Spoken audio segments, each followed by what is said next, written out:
Olá, sejam bem-vindos aqui à Rádio SBOT, o podcast oficial da Sociedade Brasileira de Ortopedia e Traumatologia. Hoje teremos um episódio do programa Ossos do Ofício com o tema prótese robótica. É o futuro?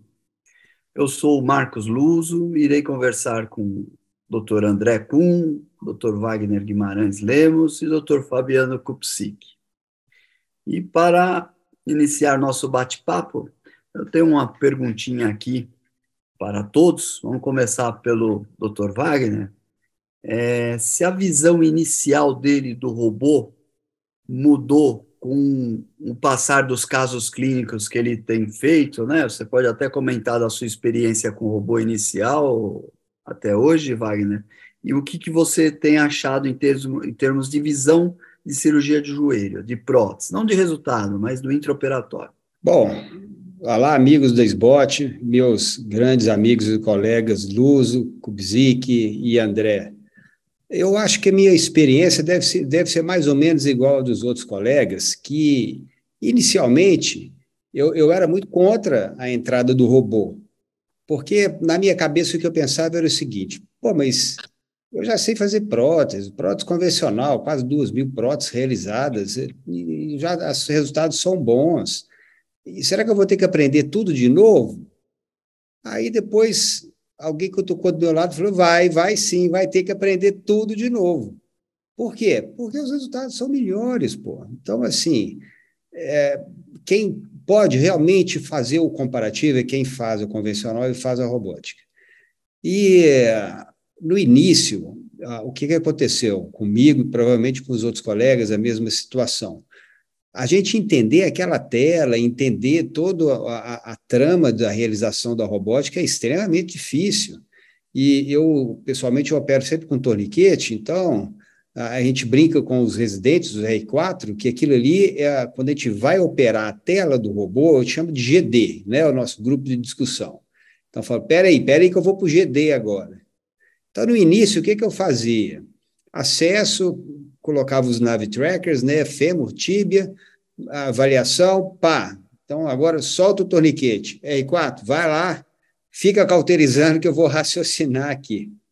Então, o GD, primeiro eu gastei 30 minutos, quase 40 minutos, para entender, corta um pouquinho, corta do outro lado, está frouxo em flexão, está frouxo em extensão, eu preciso de 19, eu deixei 20, será que 20 dá, será que 20 não dá? Então, essa situação, ela, aos poucos, sei lá, eu acho que aproximadamente aí, mais ou menos uns 10 casos para a gente conseguir entender bem a robótica, né? Depois desses 10 casos, o ano passado inteiro, eu fiz muita robótica e o tal do GD, eu considero cirurgias minhas também, né? A gente tem um grupo grande de cirurgiões de joelho, todos colegas nossos, que trabalham comigo. Então, eles sempre estão me chamando para entrar na robótica com eles, e eu faço muita parte do tal do GD, né? Que é operar a tela robótica. Esse GD hoje em dia, sei lá, a gente não dá 5 minutos para a gente conseguir reequilibrar o joelho na tela e fazer o que foi planejado lá no joelho do paciente. No ano passado, claro que isso aí é muito enviesado, é muita situação muito minha, mas eu fiz apenas 2 cirurgias não robóticas, 2 próteses não robóticas por problemas de hospital, convênio, e que o paciente não podia ser operado no hospital que a gente tem a robótica aqui em Belo E Horizonte. você sentiu falta do robô, Wagner? E eu senti exatamente isso que eu ia te falar, eu senti muita falta do robô. Inclusive, se você me permite, Luz, só o último comentário, um dos casos era uma prótese Persona, que não precisa de falar que é uma prótese muito boa, mas ela só te dá 2 opções de rotação externa, que é 3 graus ou 5 graus. E após o balanço ligamentar, clarissimamente eu via que eu não podia rodar nem 5 nem 3, eu tinha que rodar 0, ou talvez um pouco de rotação interna. Eu vi isso. Então, o que eu pessoalmente fiz? Na mão, rodei um pouquinho para colocar em torno de 0, paralela à tíbia, e fixei meu corte posterior do fêmur a aproximadamente 0 grau, que eu não sei, né, que eu não tinha o robô na época. Então, tá bom, Wagner. E você, Fabiano, mudou um pouco, tentando pegar mais essa linha na sua série de casos, a sua visão inicial para a sua visão hoje do robô, ou não? Você já esperava isso dele? Excelente pergunta. Olá, pessoal, todos os amigos da SBOT, grande Luso, Wagner, André, grandes amigos da cirurgia do joelho no Brasil. Eu já tinha, Luso, com você, uma experiência com navegação prévia, né? Então, já tinha um pouco a cabeça um pouco aberta para essa questão dessa personalização, vamos chamar assim, do uso da robótica.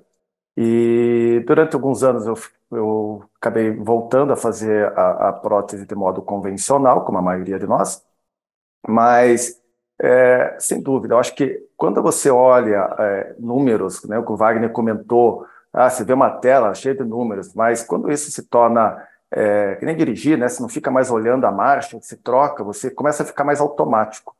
E, ao mesmo tempo, eu comecei a me sentir também muito mais seguro na personalização. Antes, vou deixar zero de rotação, ou vou deixar a tíbia com 2 graus de varo, algo que um pouco impensável, né? Ou totalmente desconfortável num caso de prótese convencional. E a gente começou a ver que, realmente, essa personalização e esses dados milimétricos que a gente obtém, não é aquela coisa da convencional, tá bom, né? O quanto está bom, né? Enquanto dados, né? Quando a gente tem dados, informações, acho que a gente consegue ter resultados mais objetivos, não tão subjetivos. Então, eu acho que todo esse conjunto de informações que hoje já se torna automático, né? Eu consegui dar mais fidedignidade àquilo que eu encontro como parâmetros intraoperatórios, né? E eu acho que isso só vem para o bem. Bem, e você, André, como é que você lidou com essa visão nova, já que você não sei se você vinha de uma escola de navegação ou você tem uma base muito grande da escola francesa? Eu queria até que você abordasse isso também, né? Como que é visto lá a escola francesa hoje, como encara o robô nas conversas que você tem com os colegas da França?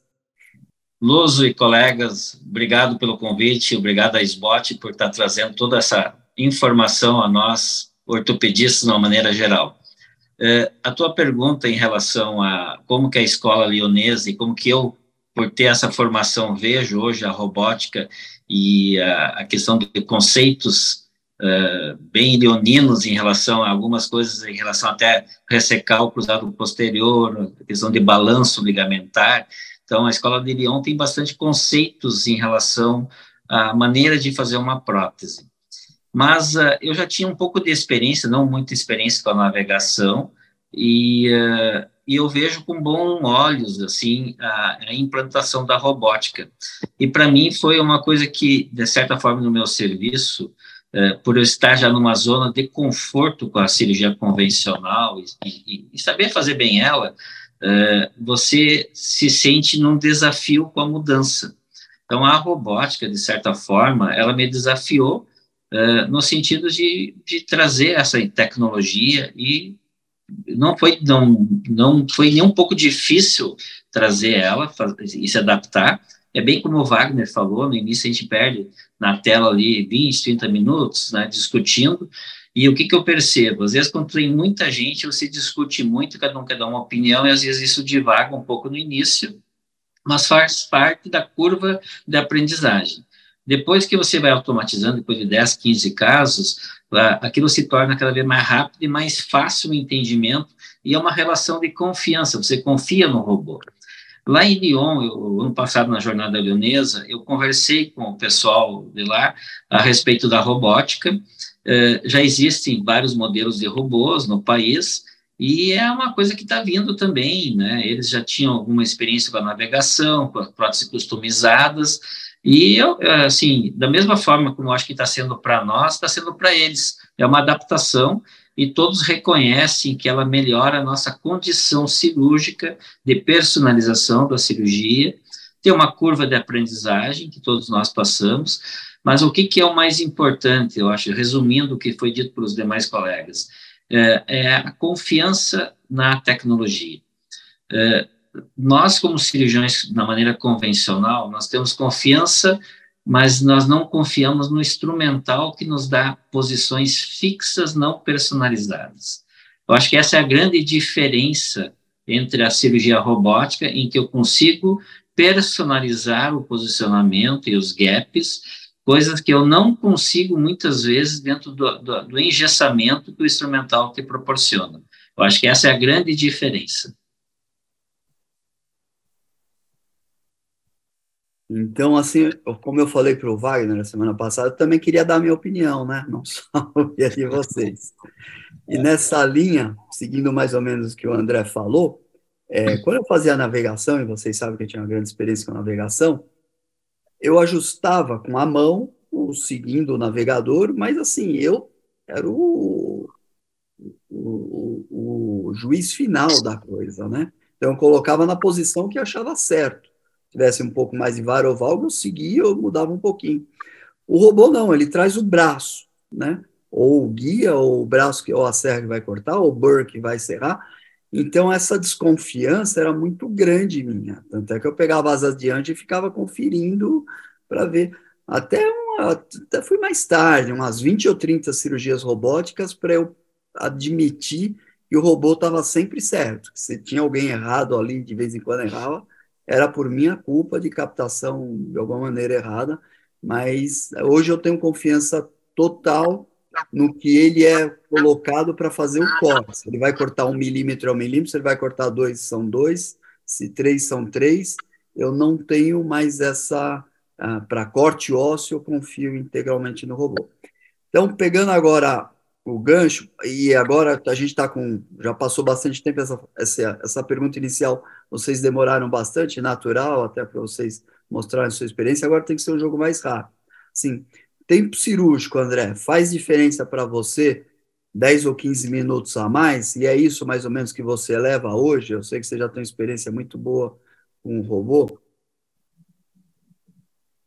Assim, ó, é bem o que o Wagner também comentou, a questão do garrote. A parte robótica, o modelo que a gente usa, que é um burn, ele exige o uso do garrote por uma questão de acabar fazendo muita poluição óssea, né? Para o burn, ele acaba jogando um pouco o osso no ar, e aí o uso do garrote é necessário. Então, as primeiras cirurgias, a gente passava o garrote, assim, depois de instalar todo o material, para ganhar tempo, com medo de estourar o tempo de garrote.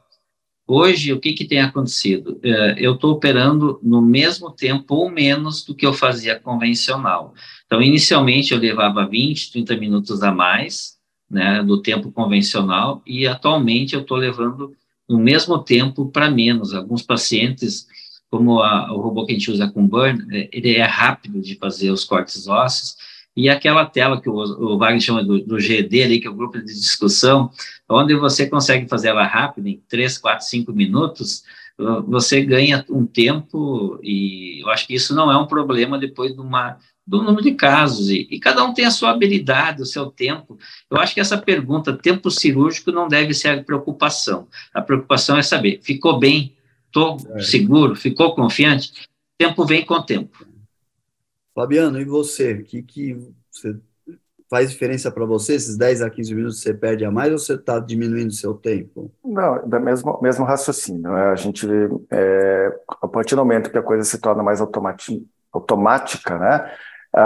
E junto com o treinamento da equipe, o pessoal de apoio aí que coordena o robô, a gente consegue ir, digamos, pulando etapas no sentido de acelerando realmente as etapas, cada um vai fazendo ações em paralelo e isso otimiza o tempo. Então, não tenho essa preocupação, uns 10 minutos a mais ou menos. A prótese não acho que é uma cirurgia para ser feita com pressa, né? Ela tem que ser feita com precisão, né? 10 minutos eu acho que não é um fator aí de problema. Tá certo. E você, Wagner, segue a mesma linha? Então, Luz e amigos, a linha é exatamente essa, né? Mas o raciocínio que a gente deve fazer é esse, que um tempo cirúrgico aumentado, você estaria expondo o paciente a um risco de infecção maior. Mas isso vai para curva de aprendizado, a gente tem que estar acostumando, iniciando com o processo de prótese, que na verdade não é o nosso caso, né? Então, assim, não é o tempo importante, o importante é a precisão da cirurgia. Agora, o que vem na robótica e que muda um pouco a nossa situação, e na verdade todos nós temos que bater a mão no peito e falar: isso é problema nosso, não é do paciente. Porque, pelo menos no meu hospital, para se fazer 2 robóticas é uma luta. Não dá a transição de tirar o paciente, posicionar robô, isso tudo demora muito. Acaba que a gente consegue fazer uma robótica só. Bom, mas e daí? Aquele momento é o momento do paciente que tem 70 anos que está aguardando para poder fazer a prótese dele.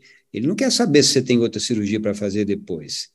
Então, assim, com relação a tempo, incomoda muito mais a nós, né? E quanto que a gente vai fazer a mais? Eu acho que nada. Como o André e o Fabiano falaram, hoje em dia, eu acho que o tempo é mais ou menos o mesmo.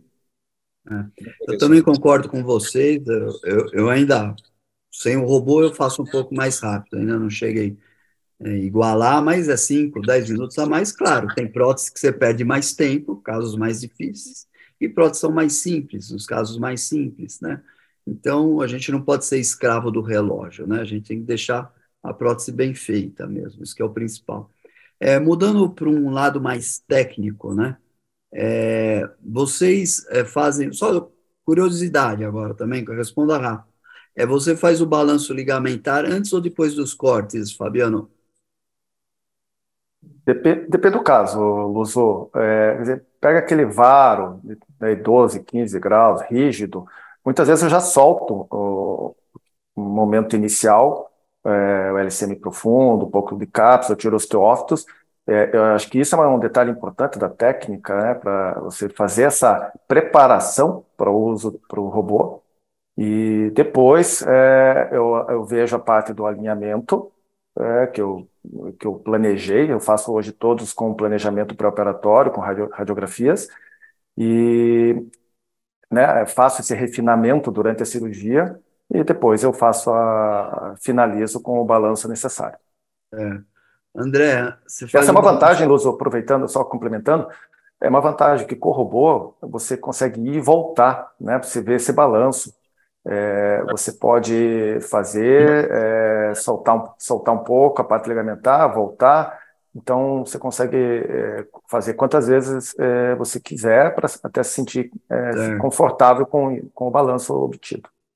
André, antes ou depois?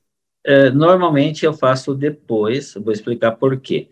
Porque o robô que a gente utiliza, ele permite eu fazer o estresse em vara e valgo, antes de começar a cortar, um burn, e eu deixo o ajuste fino para depois, porque eu vou depois com os componentes de teste testar também como é que ficou, se ficou constrito ou não, mas normalmente o que eu observo? Dentro do GD lá que o Wagner chamou, na tela do software, você consegue fazer o controle.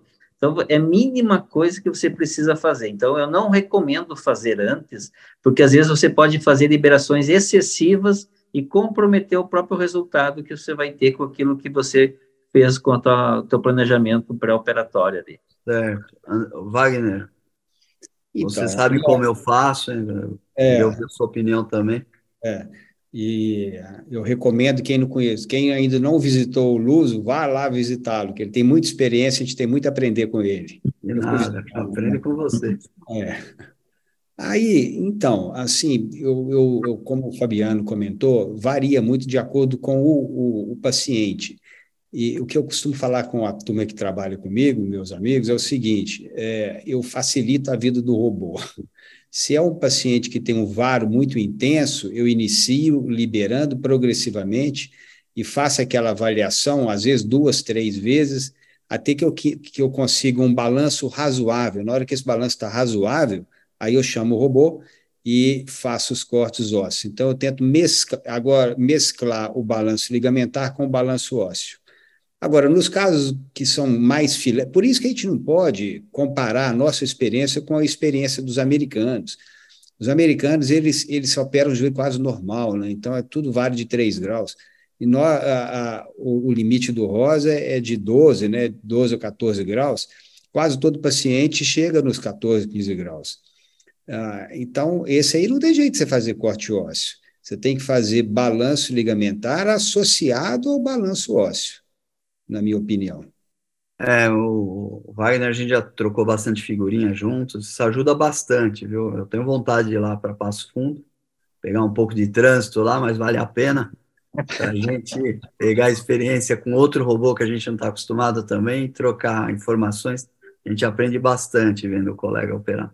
E eu gosto de, vocês sabem, liberar o máximo possível, como o Wagner falou, o joelho alinhado, você liberou um pouquinho, quando você vai para o corte ósseo já está bom. Mas um joelho mais comprometido, a gente tem que ter espaço para liberar. Para ter espaço para liberar, preciso fazer algum corte. Como eu corto primeiro a tíbia, e libero a tíbia, aí jogo meus spreader e vejo. E tanto o Meiko como o Rosa permite você voltar à tela e balancear de novo. Então, isso ajuda bastante. E a gente deixa aquele ajuste fino ósseo. Eu gosto desse termo, a gente que bolou esse termo em português, que não tinha antes na navegação. Esse ajuste fino ósseo é aquilo lá dos 3 graus para cá, para lá, rotação, vário e válvula do fêmur, tíbia, e a gente segue o jogo e vai indo muito bem. Agora, uma pergunta nova, eu ouvi em alguns congressos, vocês estão presentes, nas grandes deformidades o robô não ajuda ou não serve. Eu queria saber a opinião de vocês, Wagner. Começa por você. Não, eu acho que ajuda sim, porque a grande verdade é que as deformidades grandes, elas são difíceis na convencional e na robótica. Então, às vezes na convencional você vai ter muita dificuldade no balanço, e o que acontece com muita frequência, né? Você consegue um balanço bom em extensão e em flexão está frouxo. Só que você simplesmente não está medindo, né? Não está fazendo a mensuração para saber se ele está frouxo ou se não está. E a robótica, no mínimo, eu tenho um caso grave que já está marcado e eu vou fazer com robótica. E se eu deixar desequilibrado em flexão, é porque eu não conseguiria também na convencional. Então, mesmo nos casos graves, você não vai conseguir ajudar com um balanço fino que você chama, que é o do balanço ósseo, né? Porque nesses casos graves não dá para fazer balanço ósseo. A gente tem que fazer balanço ligamentar e pelo menos equilibrar as brechas e identificar quanto que você está tendo de gap em extensão e flexão. Você, Fabiano, ajuda nas grandes deformidades? Eu acho que é uma ferramenta, sim, útil. Eu ainda não tive casos assim com tão grandes deformidades, né? Mas é importante a gente salientar que para os colegas que vão iniciar a robótica, que não inicie com a grande deformidade. Né? Inicie com quando eu falo grande deformidade, é grande deformidade para uma primária. É óbvio que tem casos que vai com revisão, a rígida. Não, com certeza. Com certeza, Luz. Eu estou querendo só enfatizar que para quem vai iniciar a robótica, não comece com caso de grande deformidade. Eu vou dizer, opte por escolher casos mais light, né? Isso. Eu tive caso, que foi um desafio que eu usei, era um paciente pós-osteotomia tibial valgizante, onde o colega fez muita valgização. Então, quer dizer, era um joelho primariamente varo, que depois se tornou valgo. Então, esse balanço de equilíbrio, alinhamento, balanço ligamentar, foi um pouquinho mais desafiador, mas a robótica ajudou. Hoje a paciente está super bem. Então, eu acho que sim, é uma ferramenta útil para esses casos. E você, a minha experiência, eu tenho bastante casos de valgo e até alguns varos bem importantes, mas bastante casos de valgo importante, valgo mais de 10 graus, e eu acho fantástica a robótica para grandes deformidades, porque ela te dá, e por isso que cada robô tem um jeito do seu planejamento. E o robô Core, esse que a gente usa da Smith-Nephew, ele é muito amigável, né, no entendimento do software e do planejamento. Então, eu tenho pacientes com valgos importantes em que só nos ajustes do planejamento, na angulação e na rotação, praticamente precisei fazer pouca liberação. Então, e fica alinhado, o eixo mecânico fica perfeito. Chega a ser tão irritante que tu diz, não acredito que ficou tão bom, né, do que eu não seria capaz de deixar tão bom fazendo a convencional e teria feito muitas grandes liberações. Então, eu sou muito maravilhado com a tecnologia para essas deformidades maiores. Aí, pegando você já, eu quero saber se você segue à risca a programação do robô. E a segunda pergunta, já emendando essa, quando você tem uma dissociação, o que o robô está mostrando e o que você está vendo na cirurgia, que você faz? Não, o que acontece? Inicialmente, a gente tinha conflitos entre o que o robô mostrava e o que a gente pensava. Isso é a quebra do paradigma do cirurgião cabeça convencional em acreditar na tecnologia. Não é o que você pensava, André, eu queria o que você está vendo na hora. Assim, que não sim, tá mas eu estou vendo ali, eu estou vendo e estou vendo, mas será que é isso mesmo? Será que é esse tamanho? E será que é essa rotação? E aí tu vai entendendo que o robô, normalmente, ele é um preditor dizendo o que tu tens que fazer ele acreditar. Mas é um misto. Eu vejo hoje um misto da experiência pessoal e é uma coisa que tu vai pegando a confiança, tu vai pegando o jeito e a mão, né? Hoje eu já passei dos 100 casos pessoais e isso hoje me dá uma tranquilidade. Eu me sinto cada vez melhor com entre o que eu estou vendo ali na hora e a minha tomada de decisão. E o ajuste fino depois, ele diminui por isso. Mas a pergunta prática, André, isso é um tema de uma pergunta no Current Concept, que eu fui agora. Não está batendo o que você está vendo do que o robô está mostrando. Você aborta o robô ou você segue do jeito dele? Não, eu sigo a minha convicção. Não, eu sou o cirurgião. O robô é um instrumento cirúrgico. Eu sou o cirurgião. Eu vou pelo que eu estou vendo e lá no final eu consigo ajustar. Então, assim, o robô não me leva para a fria. Essa é a realidade. Eu não tenho experiência negativa, dissociação grosseira entre o que eu estou vendo e o que o robô está mostrando. Eu acho que a dissociação é erro de tomadas de medidas. E você, Fabiano, rapidinho, que a gente só tem mais um. Não, eu sigo, eu acho que, sem dúvida, eu uso minha convicção, experiência, eu acho que isso é importante, né? E recentemente tive casos eu mudei o tamanho, eu falei, não pode ser uma prótese, uma 7, é uma 6, olha o tamanho da paciente e tudo. Então, mudei o tamanho de prótese, só para citar. Eu acho que quem às vezes erra, somos a captação de pontos, por exemplo, somos nós, o robô às vezes está dando um flexo, você olha aquele joelho, mas esse joelho está estendido, não tem como ser flexo, né, e está dando 15 graus de flexo, não pode. Né? Então, acho que eu concordo com o André, é um misto, mas eu acabo levando em consideração, sim, a experiência, e às vezes eu passo por cima do robô. O Wagner, mudando um pouquinho a pergunta, mas ainda nessa. Às vezes a gente vê que o robô ele segue uma linha, tanto o Meiko como o Rose, talvez, eu não tenho experiência com o da Smith Core, para você deixar um mínimo de polietileno, que é até quanto menos osso você ressecar, melhor. E de repente fica apertado, porque o robô não enxerga muito ligamento, ele não tem na programação. Então, quando você segue aquela rotina do robô, tem coisa que fala, não, eu gosto sempre de dar uns 3 graus de slope, eu gosto de deixar um pouquinho mais folgado para pôr um poly a mais, um poly a menos, ou você segue aquela linha do robô? Então, Luz, eu concordo com vocês três, né, que assim, foi uma grata surpresa para mim, para todos nós, e inicialmente o que eu pensava era isso, mas quer dizer então que agora com o robô, eu e o meu R4 que terminou o ano passado, nós vamos fazer a mesma prótese? Não, exatamente o oposto, né, porque os cirurgiões somos nós. Então, é claro que quem está vendo se o joelho está alinhado, se não está alinhado, se está estendido, se não está estendido, somos nós. E como o Fabiano falou, são erros de medida, né? As medidas é que nós não conseguimos levar para o software do computador aquelas medidas mais corretas. O da extensão é clássico, né? Que se você não medir a entrada do fêmur com a entrada da tíbia bem paralela, ele vai te dar um flex, você está vendo que o joelho está estendido. Com relação a essa situação, se eu deixo mais tenso, eu deixo mais frouxo de acordo com o poly, eu pessoalmente, Luso, se eu estou com a persona que vai de 1 em 1 milímetro, isso para mim é uma beleza, né? Porque aí se ficou um pouquinho mais frouxo, põe um número a mais. Ou então se ficou tá apertado, então você diminui um número. Isso é o ideal. Agora, quando é Next Gen, são 2, né? Aí já não dá, a gente tenta procurar sempre chegar próximo do poly 10. Certo. Agora, complementando, Luso, só complementando, né? O robô ele te dá a possibilidade de você, ele diz o tamanho do componente, por exemplo, lá 20 milímetros, né, de espaço que você precisa, eu dificilmente eu deixo no 20, né? Geralmente eu deixo 21, 22, eu praticamente já gosto de dar uma margenzinha, e se precisar colocar um poly um pouquinho a mais, não tem problema. Eu vou nessa linha também, Fabiano. A última questão, assim, por você mesmo, Fabiano, que está já na tela, O que a gente pode, o que você acha que poderia melhorar mais no robô hoje? Qualquer coisa.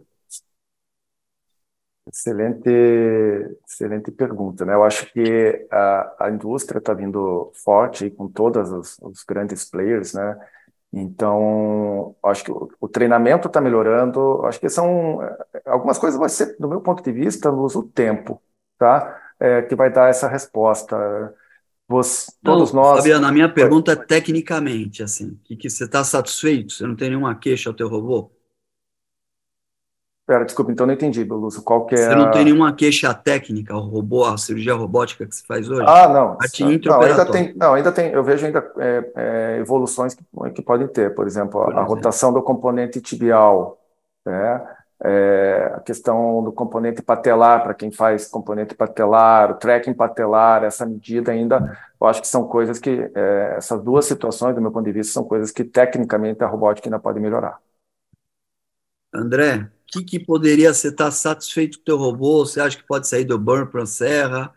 O tamanho dele é legal? Que você acha que poderia melhorar? Não, assim, a diferença crucial da Smith Nephew para os demais é que ele não tem serra, mas ele tem um burn que ele joga, às vezes, uma poluição óssea no ar, e isso acho que teria que melhorar o sistema de proteção, né?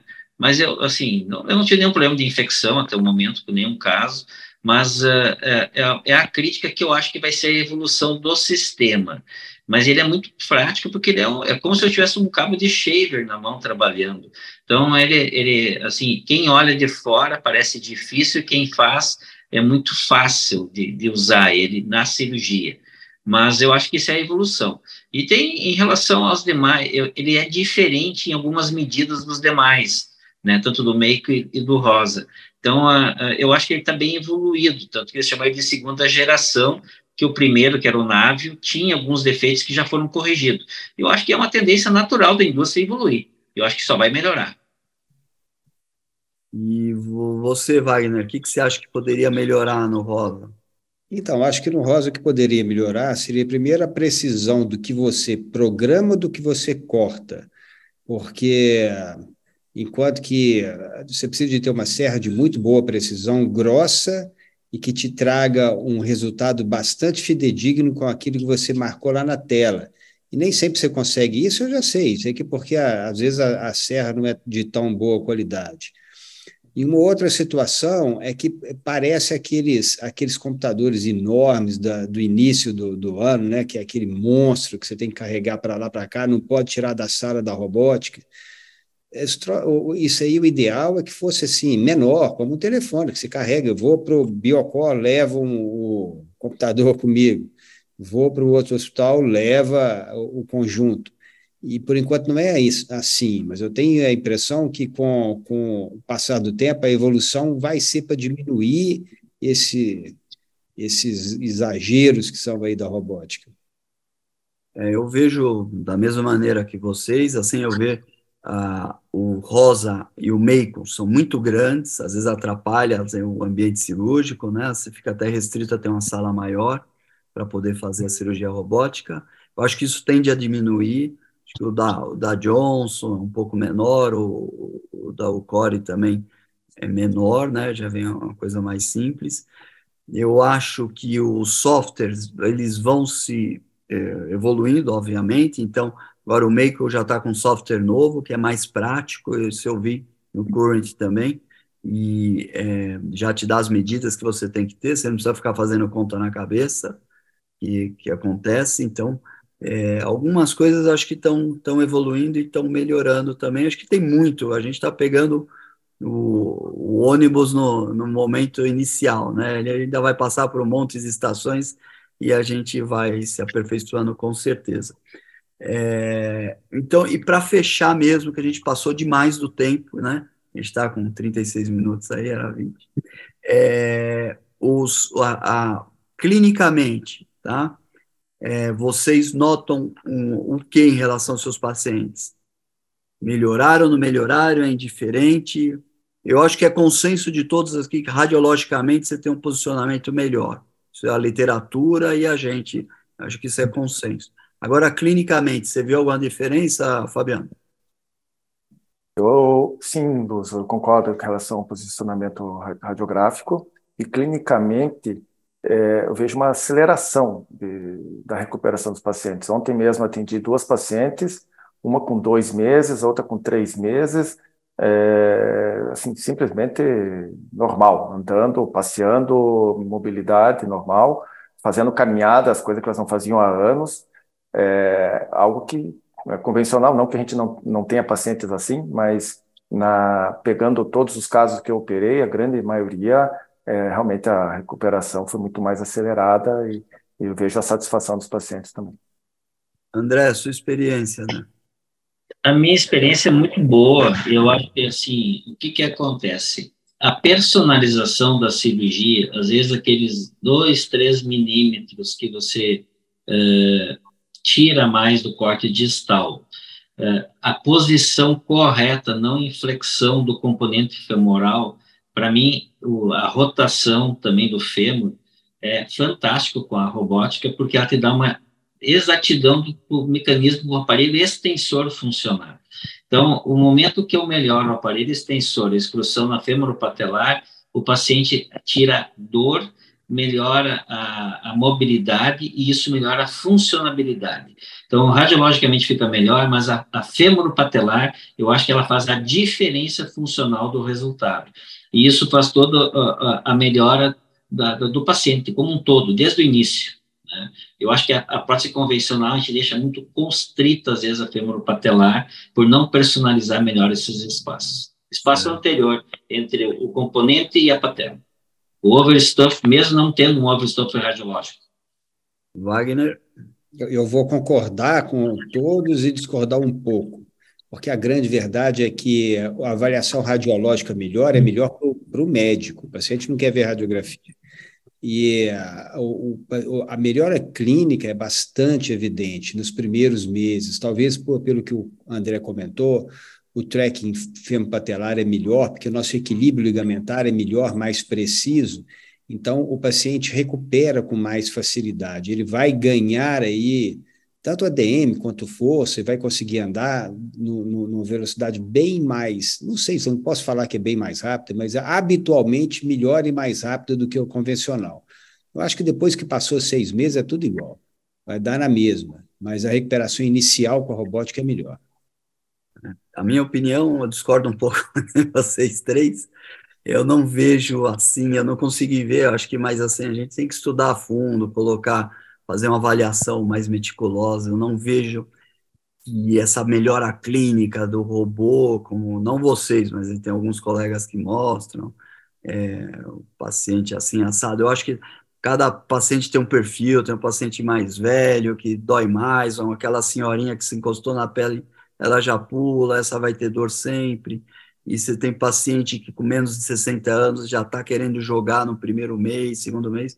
Acho que tem N variáveis aí, a técnica cirúrgica de cada um também. Talvez eu tenha que melhorar um pouco mais a minha técnica, mas acho que são N fatores que envolvem tudo isso. Eu não consegui ter esse feeling se está melhor ou não, pode ser que esteja mesmo e ainda não tive esse feeling. Mas eu queria agradecer aos 3 colegas que são referência no Brasil, 2 ex-presidentes, 3 comigo, e o Fabiano também um dos futuros, que está na diretoria da SBCJ, com certeza vai seguir esse caminho também, e para fazer essa mesa do mais alto nível que a gente teve, né, de robótica, acho que a gente está começando, muita coisa vai mudar, né, e com certeza para melhor. Eu sou fã, vou continuar fazendo, gosto muito da robótica, faço em todos os casos, só quando não dá mesmo.